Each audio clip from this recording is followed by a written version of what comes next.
Bagyong Kerubin na panatili ang lakas signal number 1 itinaas na sa Davao Oriental. Ngayong hapon, ang sentro ng Tropical Depression Kerubin ay tinatayang nasa layong 215 kilometro east-southeast ng Davao City. Taglay nito ang lakas ng hangin na 45 km per hour malapit sa gitna at pagbagso na hanggang 55 km per hour habang mabagal na kumikilos pa south-southwestward. Ang Tropical Depression Kerubin ay inaasahang kikilos pa silangan-hilagang-silangan habang unti-unting lumalayo sa Davao Region sa susunod na 12 oras, bago lumiko pa hilaga bukas, ika-18 ng Disyembre. Tatawid ito sa Mindanao at Palawan mula hapon ng Miyerkules hanggang Linggo ika-22 ng Disyembre bilang isang remnant low o low pressure area, LPA. Mananatili itong tropical depression bukas ng madaling araw bago hamina bilang LPA bukas ng hapon, ngunit hindi rin isinasantabi ang posibilidad ng muling paglakas. Ang Kerubin at ang shear line ay maaaring magdala ng malakas hanggang matinding pag-ulan sa Visayas at Mindanao, na posibleng magdulot ng pagbaha at pagguho ng lupa. Pinapayuhan ng mga residente sa mga apektadong lugar na mag-ingat at maghanda upang masiguro ang kaligtasan. Wind signal no. 1.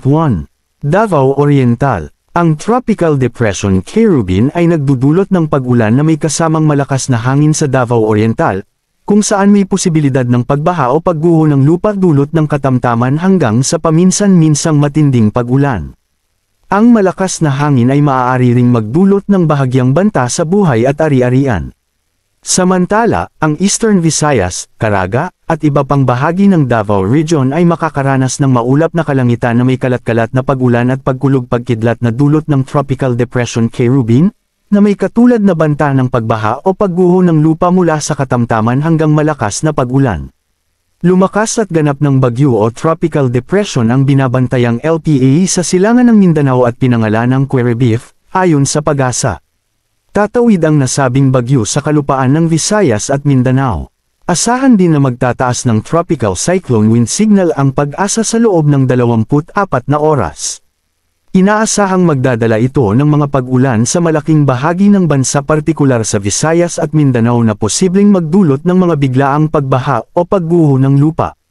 Makakaranas ng katamtakaman hanggang sa malakas na pag-ulan ang malaking bahagi ng Southern Luzon, Visayas, at Mindanao. Ang Intertropical Convergence Zone ang nagpapaulan sa malaking bahagi Quezon, Camarines Norte, Camarines Sur, Dinagat, at Davao Oriental. Makakaranas din ng malalakas na pag-ulan ng Eastern Visayas, Southern Leyte, Caraga-Rigayon, Davao Oriental, at malaking bahagi ng Visayas at Mindanao. Samantala lumalakas din ang hanging amihan sa may extreme northern Luzon kung saan apektado nito ang malaking bahagi ng Luzon partikular sa Batanes, Tuguegarao, Ilocos Norte, Ilocos Sur, Isabela, Cagayan, La Union, Pangasinan. Dahil sa amihan diperen pwedeng pumalaot sa baybayin ng Batanes, Cagayan Valley Region, Isabela, Tuguegarao, Ilocos Norte, Ilocos Sur, La Union, Pangasinan, Babuyan Island. Dahil sa northeast monsoon na itala ngayong araw ang pinakamababang temperatura sa Baguio City,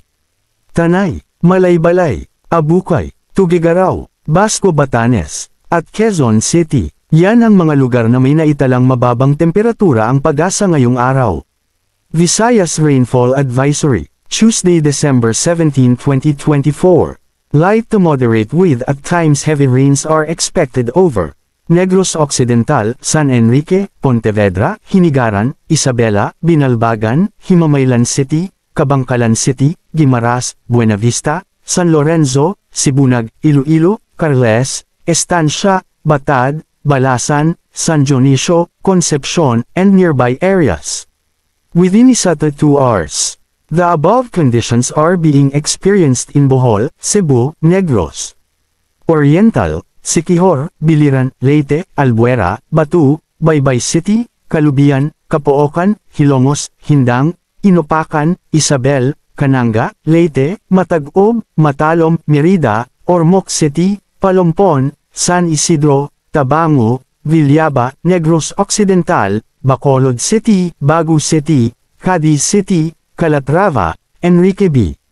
Magalona, Escalante City, La Carlota City, La Castellana, Manapla, Moises Padilla, Murcia, Pulupandan, Sagay City, Salvador Benedicto, San Carlos City, Silay City, Talisay City, Toboso, Valladolid, Victoria City, Aklan, Ibahay, Malinao, Tangalan, Makato, Madalag, Libacao, Antique, Pandan, Sebaste, Kulasi, which may persist within 2 to 3 hours and may affect nearby areas.